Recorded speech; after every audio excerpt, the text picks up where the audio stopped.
Yo, so what's good? Should probably saw the title of the video. I'm gonna show you what I do in my leg day, how I go through it, why I'm doing certain exercises, and how it's been able to lead me to my legs, which are definitely a genetic strong point, but balancing it has always been a main priority for me. Because when I first started the gym, everyone said, oh, everyone has small abductors, you always got hit abductors. And so I did, and then I led it to a miss, an imbalance, and all this stuff. Anyways, I'm just going to take you guys through it, starting with what I do, which is leg curls, or lying leg curls, because the other one makes my wrist hurt. On my leg days, I do hit hamstrings twice a week, but for my full leg day, I do this exercise 2 sets, and I'm actually going to get rid of the SDL, or like an RDL cable movement I have. As you can see, I take it to about form failure, so that was my last rep, and then I would move on then to, these are my sissy squats, like Tom Pat's did, and I do, because it is unreal for your erectors, or not your erectors, that's your back, your, what is it called? Oh my god, I don't know why it's completely, it's called the middle of the quad. What's his name? Vastus medialis, sartorius, vastus lateralis, erectus femoris. That's where I got erectus femoris from. It's amazing for your erectus femoris, which is the middle part of your quad, and what leg extensions are for. So if I did leg extensions, like if I didn't already max it out and found it really hard to progress, I would do leg extensions. But no, I just do sissy squats. I'm up to 30 kilograms a side, which is pretty great. And they work wonders for my quads. I've been doing it for about a year now. And yeah, they're great. And then I move on to just your boring standard hack squat. Yeah, I just slap on 3 plates aside and I just go after it. I always go for a wider stance because my favorite part of the quad is your sartorius, which is the line you see going across the quad. I've always thought it looks so great. So getting a wider stance like this will really open up your leg for you to be able to train it. Like if you do, what are they called? Sumo deadlifts, you can really feel it.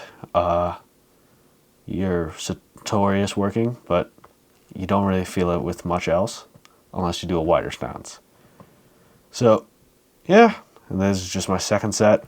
Most things, except for the leg extension and my abductors, I only do 1 set.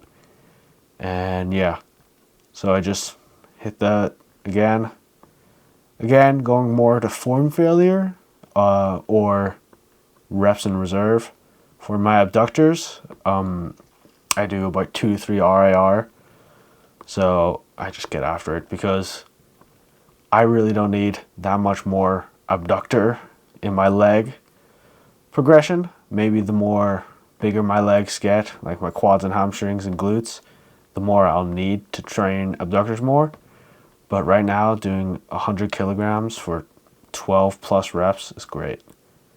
And the real meat and potatoes of the workout for me personally is the leg press. I've always loved the leg press for just overall quad development. You can do it for hamstrings and stuff, but I don't really do it for that. I do it for quads because you're going from extension down to flexion, you know? Like it's great. It's a great quad movement. And I always prioritize getting the calf to touch the hamstring, even though this set didn't look as pretty as I thought it would. I still did it. I would recommend more of a going in to the squeeze, like here. Like the more I went down into it, quads are still pretty detailed, which is really sweet.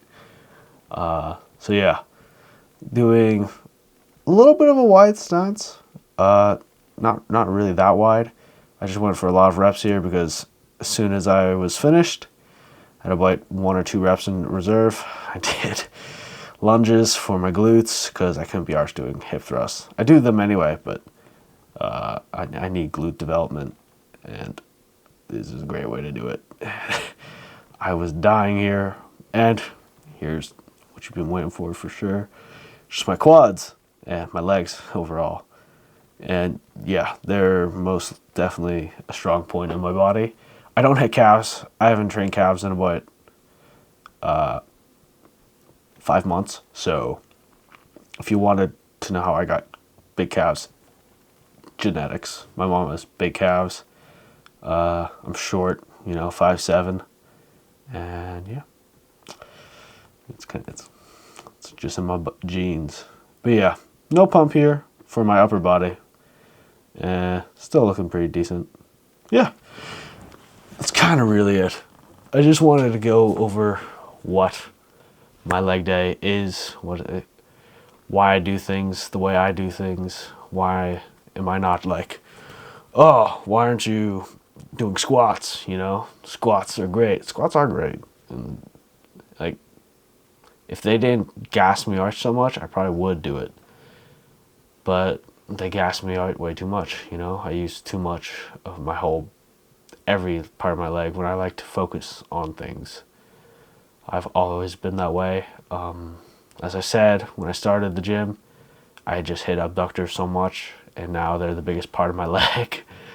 And then now I really just want to get my hamstrings bigger. I want to get everything bigger, but prioritizing my hamstring growth, because hamstrings are always lacking on nearly everyone. I've never seen someone who has an overdeveloped hamstring, Excuse me. It just doesn't really happen. Even with runners who use hamstrings so much, they have probably bigger quads. So I really just want that really nice balance. I've seen good balance, like C-Bum, for example. He had an unreal balance with his hamstring to quad ratio, but not many people have that crazy balance. And it's not like I want an overdeveloped hamstring. Sorry, I'm going into yapping.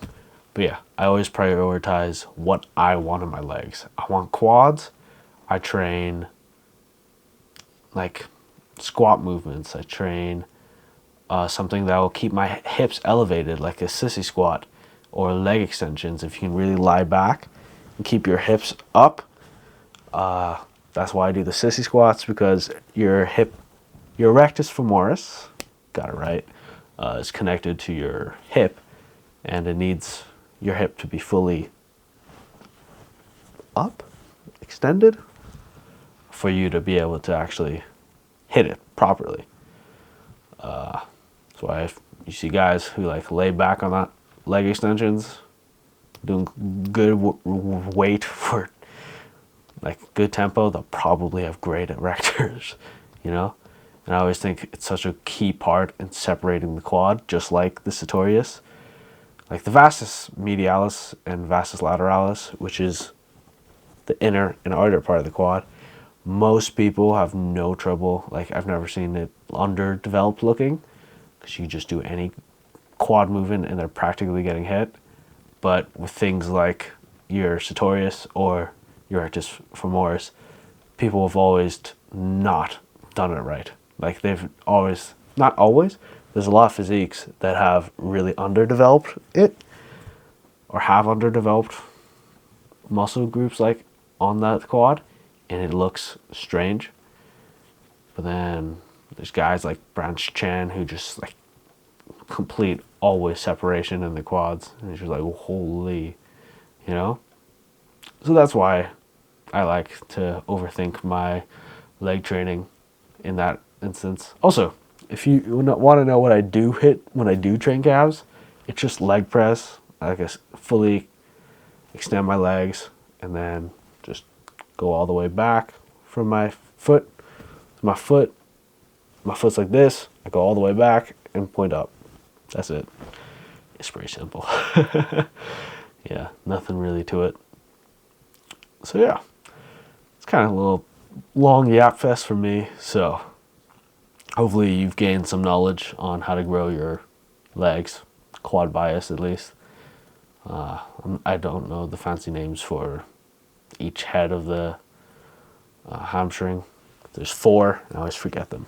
So that's why I said my fancy stuff for quads.